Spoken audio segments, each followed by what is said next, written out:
All right, so welcome everyone. My name is Olivia McCuskey and I'm with the Education Alliance. Real quickly about the Education Alliance, we exist to mobilize business and community support for public schools. We are passionate about helping all students build career awareness and be ready for future success. And one of the ways we do this is by hosting programs like this West Virginia Ready virtual internship course. Today, I'm excited to welcome Travis Kale with University of Charleston. He will be speaking with us today about career opportunities available in higher education, but he's really going to provide just an overall viewpoint of your career pathway as you look to begin your professional career. He is also going to provide skill facilitation on how to build a good resume, and if we have time, some interview tips and tricks. So quick outline of today's module. Again, the first 10 to 15 minutes, we will learn about maybe some careers in higher education, but just about your career pathway trajectory in general. We will have some time for Q&A. The next 10 to 15 minutes, we will learn about building a resume and how to have a successful interview. And then we will finish out with another round of Q&A. So with that, I am going to turn it over to Travis. And I also think Ms. Collins, we will eventually need either their iPads or laptops or just a pencil and paper. So just wanted to prep everyone for that. And Travis, I will turn it over to you.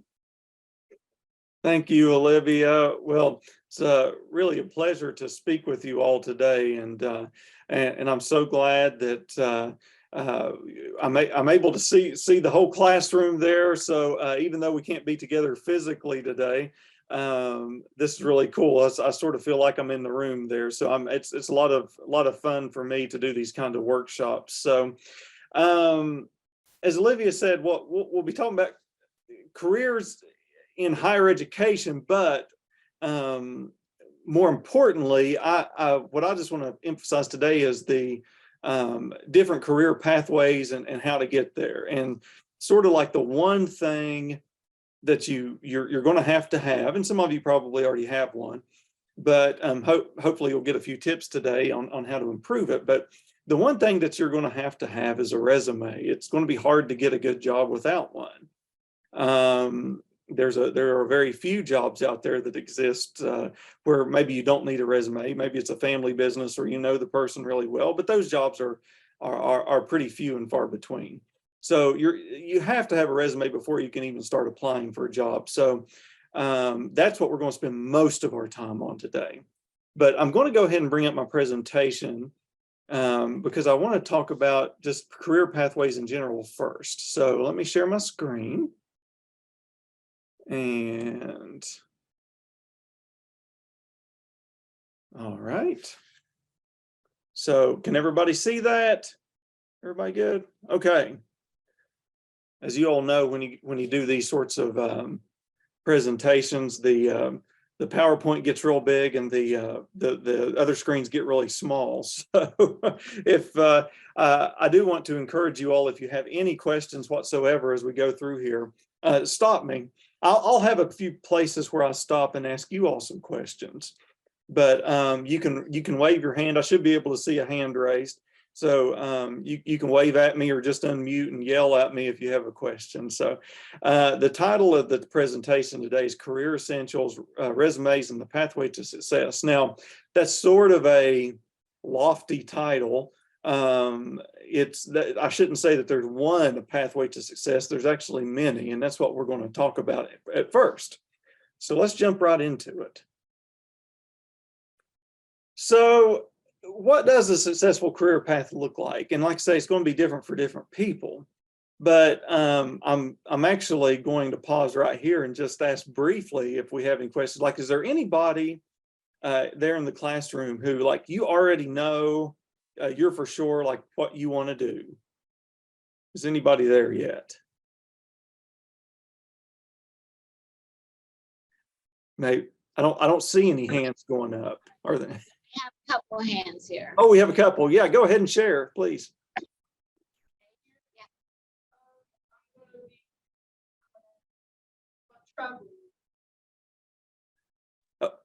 And Ms. Collins, I can't hear that, so you might have to repeat them. Okay, Faith is going to be a traveling nurse. Oh, wonderful.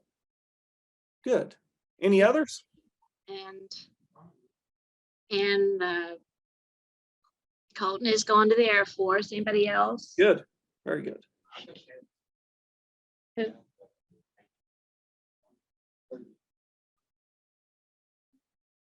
Yep. There's several seniors here, so Uh-huh. anybody else know what you're gonna do? Okay, I think that's it. Yeah, most seniors don't know, really. I mean, they have an idea. So if you all are sitting there and you're like, I have no idea what I'm going to do, and I graduate in like, a month, don't feel bad, because most don't really. I mean, some people have a general idea. Now, some career pathways are more defined than others.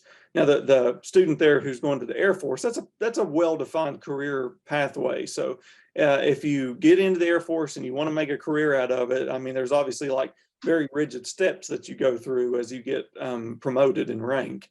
Other jobs aren't quite like that.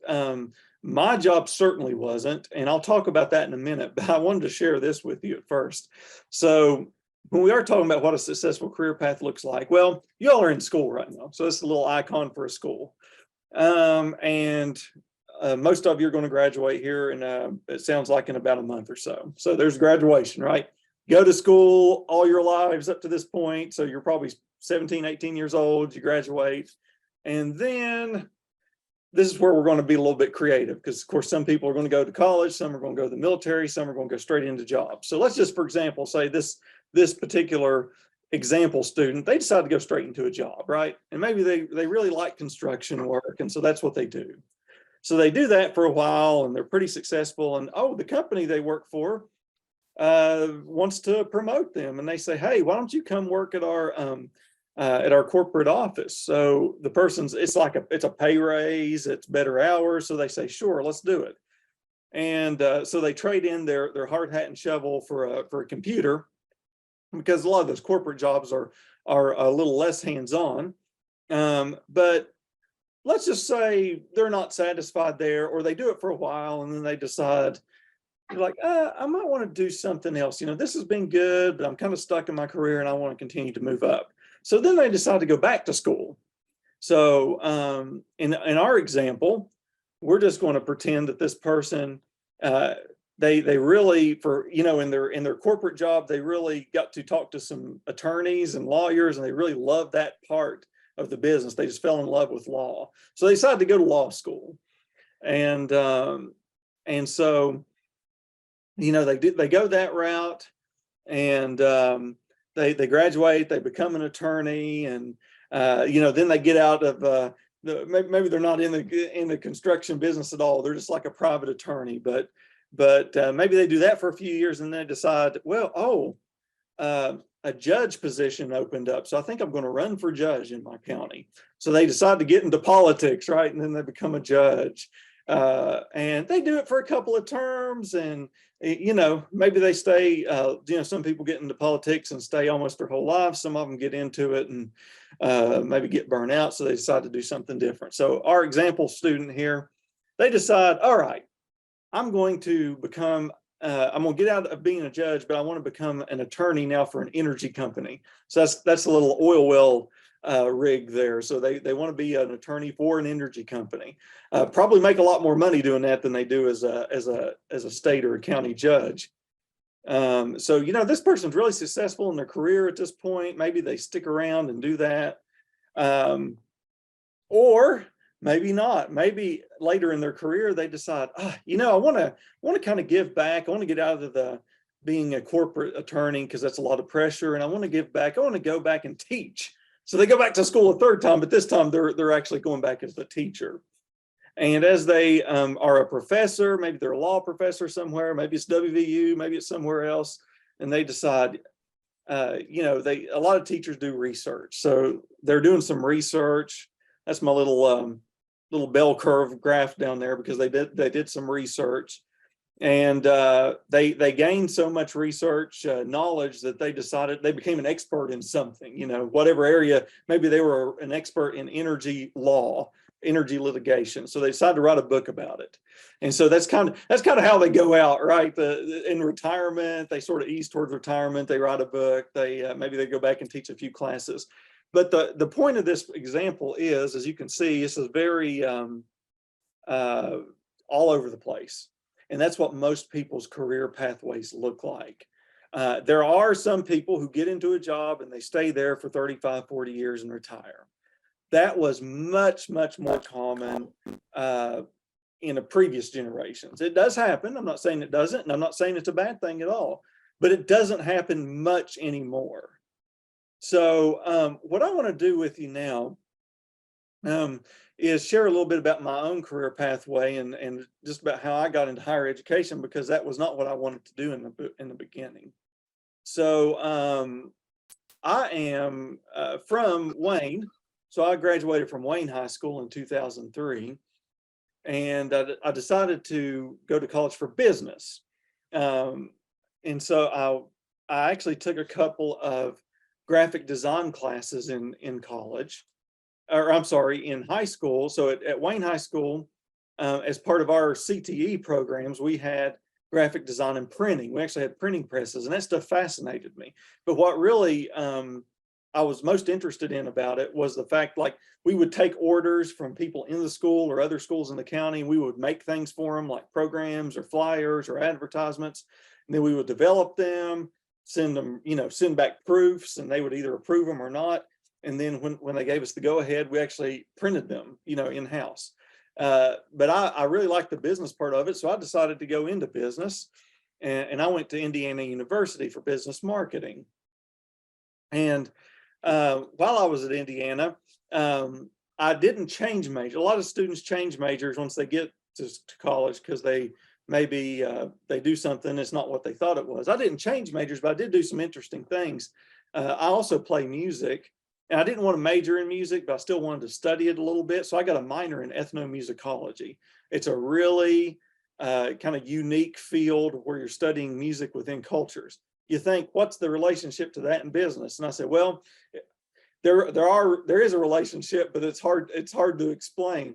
But I'll talk a little bit more about that in a second. But I graduated in 2007, and also I forgot to mention this. While I was in school, I came home and had 2 summer internships with Smith Barney. That firm is now called Morgan Stanley, so it's a wealth management firm.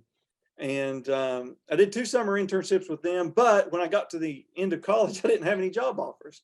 Now, there's things I would have done differently looking back. I probably should have applied to more jobs. I didn't apply to enough. I should have been more open-minded about the types of jobs I was applying to, but I didn't, and I didn't have any job offers. So I thought to myself, well, I eventually wanted to get my master's in business administration, so I'll go ahead and do that. So I went on to University of Kentucky to get an MBA. And after that, I did finally have some job offers, which were probably a direct result of those summer internships that I did. So I got hired by Northwestern Mutual to be a financial representative intern, and I eventually got converted to a full-time financial representative. And I worked in Lexington for about 8 months after I graduated, but I eventually came back home to West Virginia, got married, and a lot of things brought me back home, but mostly because the girl I was dating at the time, who's now my wife, we've gone to high school together, and so I came home. She was going to Marshall at the time. So I spent about 4.5 years at Northwestern Mutual, but I eventually decided to leave the business. Now, why did I decide to leave the business? I mean, I was making money. Of course, I wished I was making more money, but that wasn't really the point I got out of it. I just got a little burnout. It was a really good 4 years. I learned a lot, but I got burnt out. And that's going to happen to you all sometimes. You think you know what you want to do, and maybe you do right now, but later on in life, those dreams and desires might change a little bit. And that's certainly what happened with me. And I decided when I got out of higher education, when I got out of insurance and financial services, I decided to go into higher ed. Now, the reason I did this, because I had a really good experience when I was going to college. I really enjoyed it. And I thought, that I might enjoy working in higher ed. So I took a job as an admissions rep with ITT Tech in Huntington. After about a year and a half, I got promoted to become the director of career services in 2014.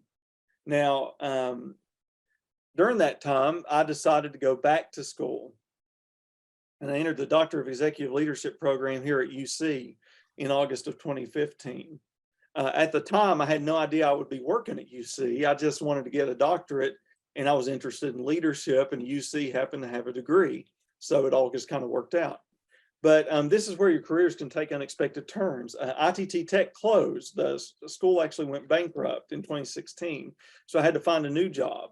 And fortunately, I found a job working in the Career Development Center here at UC. And I stayed there until 2021. And the Career Development Center was a little bit bigger over at West Virginia State University, and they had an opening. And so it was a bigger job, more responsibility. And it was a little bit of a career promotion. So I decided to do that. And I went to West Virginia State. Again, careers take unexpected turns. I was only there a year. And then the opportunity that I have now came open at UC. I had no idea it was coming. I didn't intend to leave West Virginia State that quickly.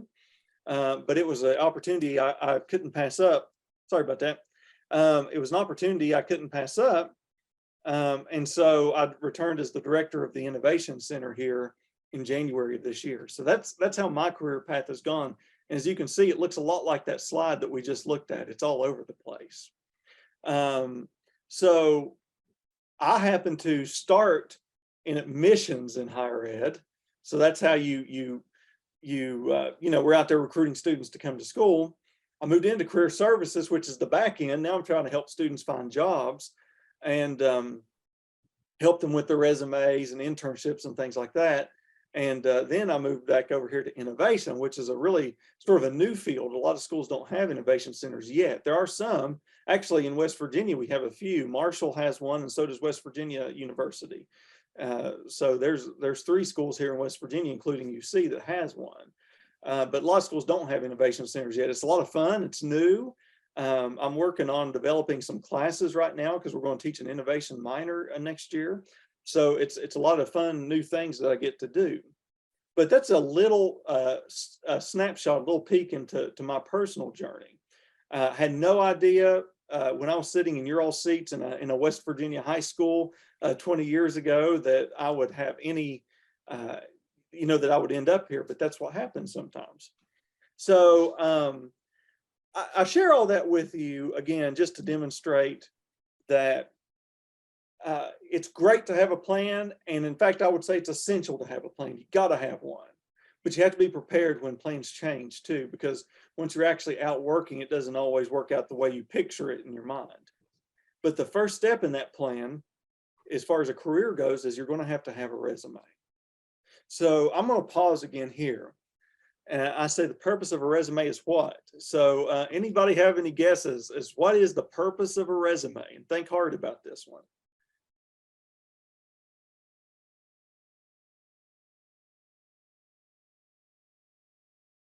Anybody want to take a guess?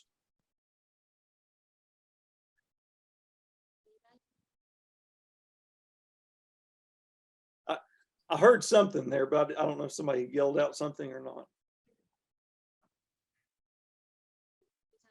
What's the purpose of a resume?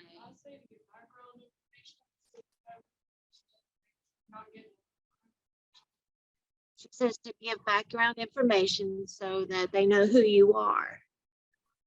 That's very good. So that is exactly what a resume does. It provides background information about your education and your experience. So whoever's looking at the resume knows what you do and what you're good at, what you specialize in. That's exactly right. Now, normally, I'll have to give you kudos because that's a great answer. Normally, when I ask this question, I bet 9 times out of 10, the answer I get is it's to get a job. And I would push back a little bit and say it's not to get a job. Purpose of a resume is to get an interview. So very, very rarely, and again, I'm sure somebody could find some exceptions somewhere, but very, very rarely will somebody look at your resume and give you a job without talking to you. They're going to want to talk to you, ask you about the position, see if you can do the job. Are you interested in the job? What questions you have about the job? So it's actually the interview is what you use to get the job. But the resume gets you to that next step. Now, we don't have enough time today to give you a full workshop on a resume and an interview. So I'm going to focus on the resume first. But what I will do at the end, which I think we will have time for, is to give you a few interview tips. So at least you won't go in flat-footed. Just out of curiosity, who there already has a job? You can just raise your hand. There's, see one.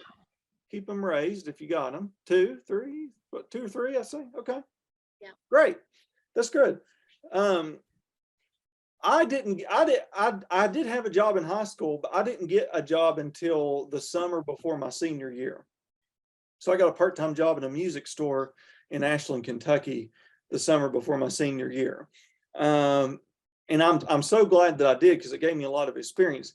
Now, a lot of people don't have official jobs in high school, but I bet most of you have done something like mow yards, do babysitting, some other kind of, maybe what you call like a private job or just an unofficial job.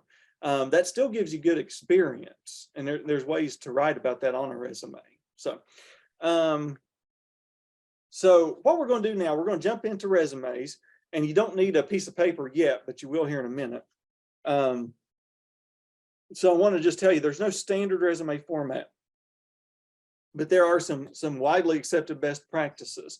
So if you Google resume template or something like that, you're going to get all kinds of stuff. A lot of it's not very good. But on the other hand, if you Googled something like standard letter format, well, you're going to get, it's going to look pretty much the same regardless of which template you have.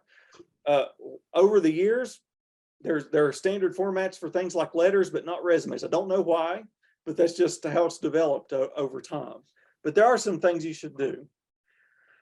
Be concise. Normally, you only need 1 page. Maybe after you all get a lot of experience, you might need more than 1 page, but not now.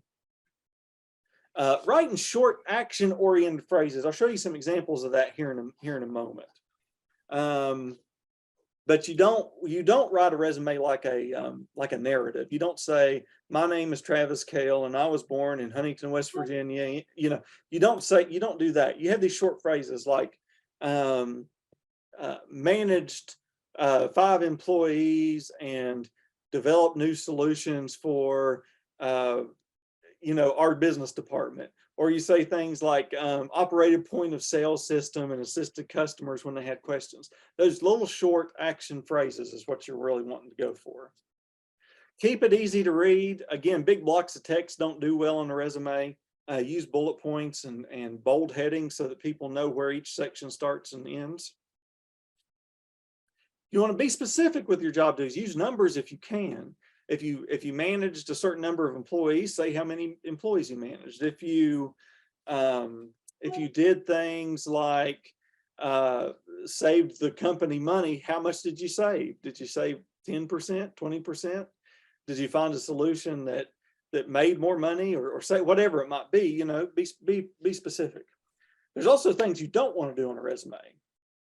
I do not recommend including pictures. Now, depending on what site you read, some of them are okay with that. I don't like it. I've talked to hundreds of recruiters over the years. I spent about 10 years in career services before I came over to innovation. I've yet to find a recruiter that said they like to they generally prefer not to have pictures on resumes. There's a lot of different reasons for that. The most common answer I've heard is because they want to evaluate you on your experience, not the way you look. They don't want to be accused of picking somebody because of the way they look. So that's the answer that I usually get. Obviously, with social media, it's not that hard to find pictures of people anymore, but still on official documents, they really don't like pictures. Don't use script, like don't use cursive fonts on a resume or these really uncommon creative type of fonts. Just use like the basics, right? Times New Roman, Arial, Garamond, Calibri, all those kinds of fonts that sort of default when you open up a Microsoft Word document. That's what you want to stick with. Really don't like using colors on a resume. I love using colors in PowerPoint presentations like I'm doing today, but not on a resume. You want to keep it to be a professional document. Some recruiters don't mind colors, but some do. I just think it's better to not take the chance and just leave it black and white text. Works just fine.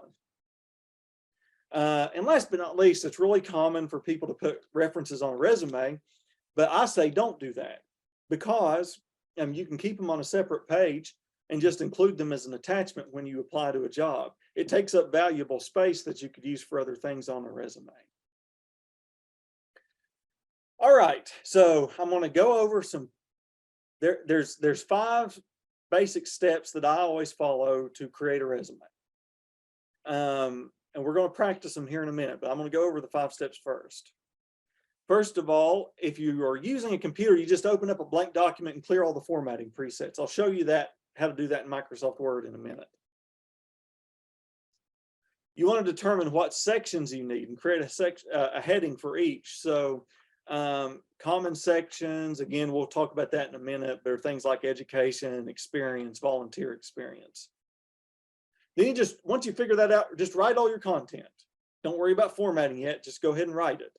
Once it's all written, then you go back and organize and format the resume. And finally, you want to polish it and proofread. Proofreading is extremely important. And I will totally admit that on this presentation, I modified this from a previous presentation. I didn't get anybody to proofread it. So if you all see something misspelled, that's totally my fault. But normally you want to get somebody else to proofread your work.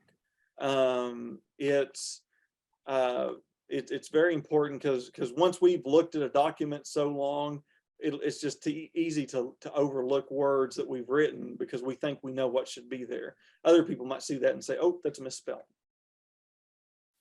So here are the common sections: the heading, education, employment, volunteer work, and activities and organizations. I see most of you all have a sheet of paper in front of you. So this is the point where you can go ahead and pick up your pencil and start writing. Everybody here is going to have a section. You're going to have a heading, which is going to be your name. Normally you list your email and your phone number. You could list your address. A lot of people nowadays don't list their address because there's so much remote work that addresses just don't matter as much as they used to. I don't have a preference on that.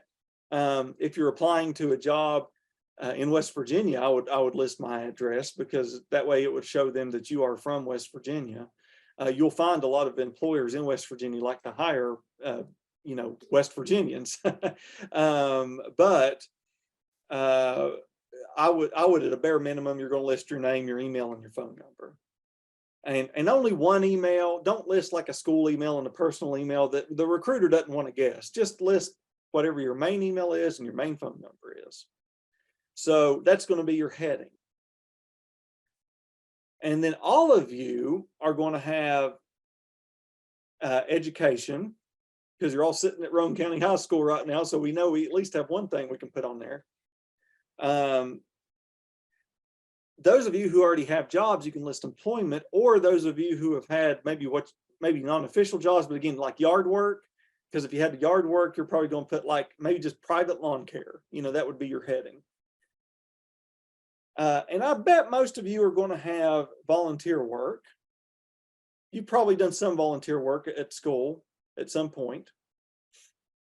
And activities and organizations, this one I find is a little bit, some people have it, some people don't. If you're like, let's say you're a member of the baseball team or the football team or the softball team, you might just list that under your schooling. You don't have to necessarily create a whole new section for that. But if you're one of these students who you're involved in, all these different, some like a business club or different charities, or you're involved with something at your place of worship, or you're involved in, I don't know, Lions Club, United Way. I mean, there's just so many organizations out there. If you have several, you'll want to create a whole new section for activities and organizations. So, then my next slide actually is just let's create a resume, but I think it would actually be more helpful if I leave it right here for a second, and then I'm going to open up Microsoft Word and kind of show you how some of this works. So I see all of you writing there. So when you're doing education, just a couple of things I want to point out. List your GPA if it's higher than average. And the cutoff there, it might be like a 3.0. I don't really know what the average GPA in high school is these days, but if it's above a 3.0 or a 3.2 or something like that, you'll want to put it on your resume. If it's not, just don't list it. Some people are stronger in schoolwork than others. That's fine. You want to use a resume to showcase your best work. And So, Travis, does that yes. 3.0 threshold apply for college as well? So here's what I usually tell students if I'm talking to a college group. Well, are you asking like, would a college student list it on the resume, or are you asking? Okay, that's what. Okay. Yeah. So if I'm saying when they if any of these students go to college, when they graduate college, what would be the threshold that they would put their GPA on a resume when they're graduating college? Yeah, my default answer is this. Any major that you're in, it doesn't matter if your resume is above a 3.5 or higher, go ahead and list it, because that's a great GPA. If your resume, or if your GPA is between a 3.0 and a 3.5, it's going to depend a little bit. Some majors have lower GPAs on average than others. Like a lot of the more technical, the chemistry, for example, you might see a little bit lower GPA in those sorts of majors. So maybe a 3.2 is a wonderful GPA for a chemistry student. But for people like me in business, that doesn't stand out as much as like a 3.6 or 3.7. So it's just, hey, if the GPA is not that high, don't list it. I mean, it's just that simple. It's your choice. It's your choice. For those of you who have jobs to list, what you're going to want to do is you put the name of the employer.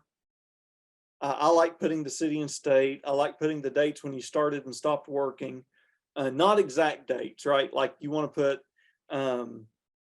January 2023 to present, something like that.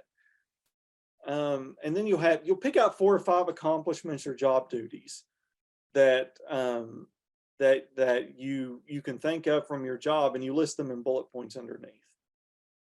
So what I'm going to do for a second, briefly, I'm going to exit the PowerPoint and I want to bring up a Word document here. So let me get out of that. And I had it pulled up here a minute ago. Here we go. So this is a basic resume example. Yeah. So hopefully you all can see that. I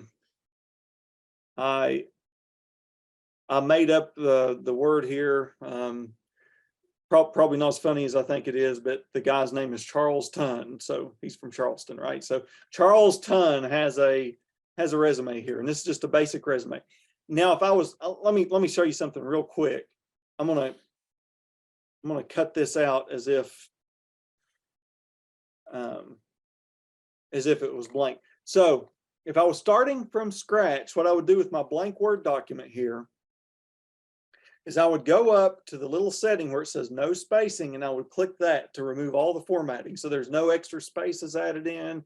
There's just no formatting. Now, in like if you like to use Google Docs, it looks a little bit different. If you like to use Pages because you have a Mac, it looks a little bit different. But all of them have some sort of a setting where it's like there's no formatting at all. So I've did that already. So I'm just gonna go back and paste my material here. So Charleston here, he listed his address, listed his email, and he listed one phone number, one email, just like we talked about. For education, since I was speaking to you guys today, I modified my resume a little bit here. So I think the last group I spoke with was Spring Valley High School, so I changed that to Roane County High School. So I said, so I've got the name of the high school, expected graduation date. Of course, that's going to be different for some of you. I put the city and state, and then I put some of the things that we talked about. GPA, this person was in Future Business Leaders of America, and they're on the basketball team. Now, since I only had like 2 activities, I decided there wasn't any sense in creating a completely new section for activities. I just listed it under the school. So I hope that makes sense. Again, if you're involved in a ton of things, you probably want to create a new section. For experience, I just picked out, I pretended that this person worked at McDonald's. So I've got the dates worked, the city and state, and their title. So team member. I think of most people who work at McDonald's that come in as a team member or a crew member. I think crew member might be a little more, you might hear about that more. So I'll just leave it as crew member. So what do they do at McDonald's? Well, they ensure outstanding customer service by fulfilling orders in a timely manner. Trained 7 new team members on store policies and processes, and they were awarded Employee of the Month in December 2022. So that's the kind of things you want to list on your resume. Don't just say, oh, ring cash register, stock shelves. That's too general. Try to be more specific when you're creating your resume. Also, just to put some more stuff in there, I created a job where they worked at Walmart, so I'll let you can look at that later. And Travis, I think that's a great example. Like I worked as a cashier at a retail store. Yeah. And I can assure you that my resume, how I listed it, was not as polished, listing myself as a cashier of this. But, students, I'm sure a lot of y'all work at, McDonald's or Taco Bell or, something like that. And this is a really good way to make being a cashier or a crew member at McDonald's or Walmart or something like that. That's a really good way to elevate it on a resume to showcase, how much you've actually done at a place like that.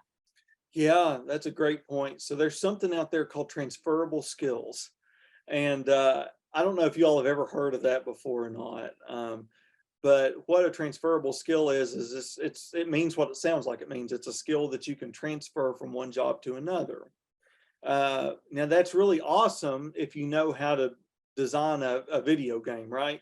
And you know how to code. That's really great, but it's not a very transferable skill. On the other hand, if you know customer service, you have leadership, you've been able to train people, those things are transferable to almost any job. So you can see under the Walmart entry, it says operate point of sale system and reconcile cash drawer at the end of each shift. And by the way, a little resume hint: point of sale system is the same thing as a cash register. That's the actual official name of it. It sounds better on a resume, so that's what I prefer to use rather than cash register. A thing now that a lot of people who work in retail do is they manage self-service kiosks. Whenever I go to Walmart, there's like one cash register open, but there's 4 or 5 at least self-service kiosks open. So that's a skill that's very transferable to other businesses. And then there's a couple other things like assisted managers with record keeping, maintained a clean and safe workspace. I mean, those are very important things as well. And last but not least, I did some volunteer experience. I just picked one that I thought that maybe some of you all might have done in the past, is like something like volunteering with Special Olympics. Special Olympics generally is a one-day thing, maybe 2, they might do it a couple of days throughout the year, but just give me the month and date, or month and year.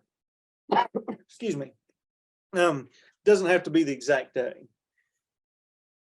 But volunteer experience looks a lot like your professional experience, except it's just not quite as detailed usually. That's normally the only difference. So let me pause there. Any questions yet before I go on to the next step? And students, this is a good time. If you do have a specific job and you want help phrasing, Travis is a great person to ask, how to phrase something on a resume too. Yeah, thank you. Yeah, absolutely. Points that, I would like to bring up that I applied for a government job one time, and I had like 3 years in between jobs that I didn't work, and they caught that, and they wanted to know what I did in those 3 years. So it's like that the dates are important on those jobs. And then the other thing is they were looking for keywords like manager or operated, and things like that were kind of important on their resume too. That's a great point. That's a great point. So gaps in employment history do matter. So you need to be prepared to explain them. Yeah. Yeah, you need to be prepared to explain those. And oh, I had something else on the tip of my tongue. That was another great point you made too, the second point there.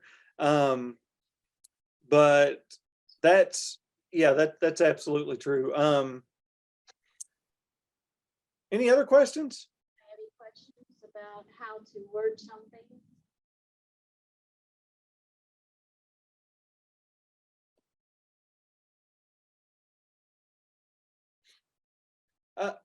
I will say, I remember now what I was going to say. Yeah, you were talking about looking for keywords. So the greatest place to look for keywords is in the job description. If the job description says they're looking for somebody who, managed a budget, or somebody who knows what inventory management is, or they're looking for somebody who's operated a particular kind of software, well, put that in your resume. Of course, if you've done it. If you haven't done it, don't put it in your resume. But if you've done those things, then put it in your resume. So, yeah. So, basically, so far, what we've done is the first few steps. We've opened up a blank document and removed all the formatting. We've figured out what headings we needed, and then we wrote all of our content under those headings. So now it's time for the next step, the fourth step of our resume process, and that's to format it and organize it. Well, I've sort of organized it already, so I've kind of skipped into that, but I haven't formatted it yet. So let me show you some things. A lot of people think you need a fancy resume template. And again, that you don't really. All you need is just a blank Word document, because you can format it just by doing things like using bold and italic text. You want your name to be bigger than anything else, so I'm going to blow that up to about a 26 font. Looks about right. I want all of my headings to be the same, to look the same. Excuse me. So there's education, experience, and volunteer experience. Those are my section headings. So they all need to look the same. So I'm going to make them bold, 16 font size. Now it's starting to look a little more organized, but I'm not done yet. Sometimes when you have multiple entries, it gets a little bit hard to tell where one entry begins and ends. So I'm going to make all the names of the organizations, the school, the employers, Special Olympics there. I'm going to make them all bold. Bold is actually, there's little tricks on a resume. Using bold is what draws a person's eye the fastest, when you're make something in bold print. And then you can also take it one more step. You don't necessarily have to do this, but sometimes it makes sense if you have a lot of lines here. Like I might, like sometimes I make the city and state in italics. It just creates a little extra separation. So that's that's something else there. So now we've got a resume that you could turn in to anybody. It would work, right? But if you wanted to even dress it up a little more, you could do things like we could insert some lines, just real simple lines. So if you hold the shift key as you're drawing your line, it makes it a straight line. So maybe I want that Maybe I want it to be black. Maybe I want it to be a little bit bigger. So there we go. There's a black line. So that separates my heading from the rest of the resume. Maybe I center my heading. And the only other thing I might do, I might copy that line and paste it. I might want to put a smaller line in between my sections. So maybe I go back to format and I make it a little bit not quite as heavy of a line, something like that. And then just copy and paste that all the way down, and I can pull that in between my sections. So that resume right there, I think would be a perfectly great resume to turn in. It looks good. It looks clean cut. It's well organized, easy to read. That's something that somebody could take a look at and read very quickly. Just out of curiosity, does anybody have any guesses on how fast, like the average time it is for a hiring manager to read a resume? How long do they take reading a resume?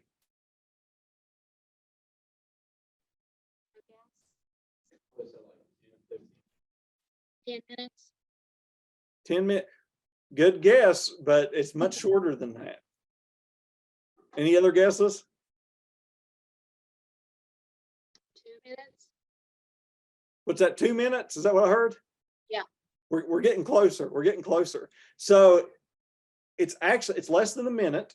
There have been a lot of studies done on this, and different studies usually center around about 30 seconds, give or take.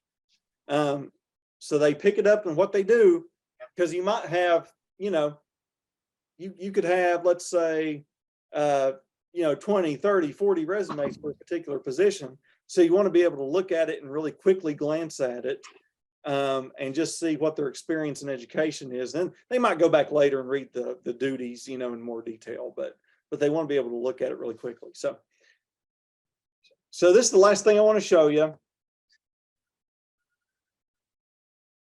And I'm sorry, I don't know if y'all can hear that. There's like a dump truck or something outside my window. It's sort of making a buzz noise. But anyway, their cover letters, some jobs are asked for cover letter. I think it's a great idea to always include a cover letter. It's a simple document that just says why you want the job, basically. If the resume is the what, the resume is it gives your experience in education. The cover letter is like the why you want the job. But interviews, really briefly, I'll end on this. When you all get into an interview, they're almost always nowadays behavioral interviews. So they ask you questions about how you would handle a particular situation. So here's my biggest tip that I can give you to that. Although you might not know exactly what question they're going to ask, if you have 8 to 10 answers about times when you successfully completed a project, or times when you handled a stressful situation, or examples of strengths that you have, or weaknesses that you found a way to overcome. If you have 8 to 10 answers about those topics, I guarantee you can fit them in to whatever question that it is that they're going to ask you. So, and just. And so, and I heard it sound like a intercom or a bell there, so it sounds like it's about time for me to wrap up here. But just practice your interview answers. I mean, just over and over again, so that you'll be prepared when they ask you. So there's my contact information. If you have any questions, don't hesitate to reach out to me.